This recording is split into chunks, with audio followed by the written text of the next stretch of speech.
Hello Giants fans, welcome to Giants Baseball 101. I'm Gabe Vaughn, your host. Before we get started today, I wanted to mention that we had a new subscriber come in today. So, whoever that was, thanks a lot. We're a small channel, but we need to grow. We need to get to be a larger group of fans. So, welcome, and I hope that you enjoy every one of these discussions.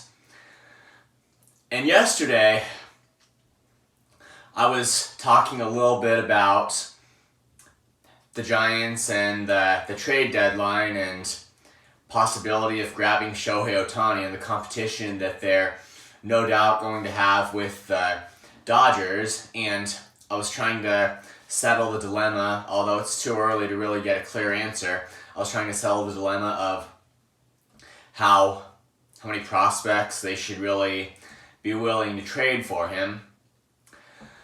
And the main issue, I would say, as far as, and it's not like there isn't other talent available that might be a little bit cheaper for the Giants, but the main thing is, I would say, is that they don't let the Dodgers get Ohtani, because whatever you're talking about, whatever the effective equilibrium balance is between contention in 2023 and keeping the farm system fresh for the future, whatever the realistic short-term and long-term goals are, the Giants can't. I mean, they cannot let the Dodgers beat them again in the postseason. As Giants fans, can we just all be unanimous on this? Well, anyway, the Giants beat the Blue Jays 3-0 today. They pitched a collective shutout, sort of a bullpen day, although maybe you would just say Alex Wood was the starter. Ryan Walker pitched scoreless first, and then Wood went 5 scoreless innings after that. So a good outing by Wood today. The Giants were able to maximize everybody in the right matchups. And then Tyler Rogers and Camilo Doval took it from there. So a shutout by the pitching. And as far as what the Giants need to do to address their roster, and it's not even that an extra hitter or two wouldn't be good if the Giants could get them as supplements, but that'd be great. But I think the Giants' first emphasis, and everybody pretty much agrees on this, it needs to be on the pitching and defense. Those are the parts that maybe, well, as far as pitching, they have really good pitchers, but how deep does it go? That was the main question, but it certainly looked really good today. The Giants hung on to everything, and they didn't need to really go deep into their bullpen, actually, with Wood going 5 innings and then just Rogers and Doval in the late innings, so that they didn't really take a deep dive into their bullpen.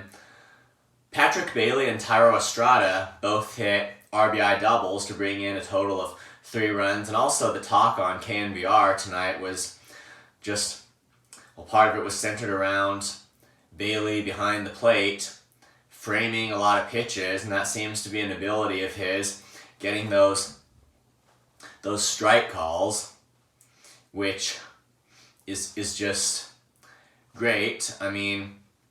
For a pitcher, when he misses close, you just never know whether that's just a legitimate pitcher didn't hit his spot, or the catcher maybe could have caught it a bit better to make it look more like a strike, or the umpire just missed it no matter what happened. It's usually some combination of those 3 things, but having catchers who can just catch the ball in a way that'll make the umpire feel good about calling it a strike, that should have an impact on pitcher's ability to really get through smooth innings. So if that's a realistic skill of Patrick Bailey's, then that's a good thing. So a 3-0 win. And really for the Giants, coming into this series against the Blue Jays, it's not like, because the Blue Jays are the 4th team in the American League East, did that mean that they would necessarily be an easy opponent for the Giants? Well, the Giants do have a better record than them, but no team in the American League East has a losing record. I mean, just realize that, and there's going to be some tight competition there. There's no team that has a losing record. The Red Sox are in 5th place with a tied record.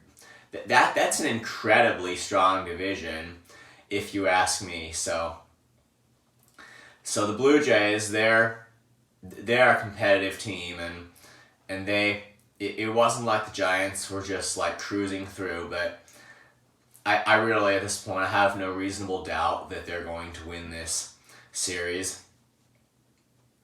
And it's interesting that Kevin Gossman was pitching for the Blue Jays today against his former team, and he's a Giant that probably a lot of fans miss. I mean, probably not to the degree someone like Buster Posey or Brandon Belt, but maybe, he was a real big part of the Giants' 2021 run, so there's definitely something to that there.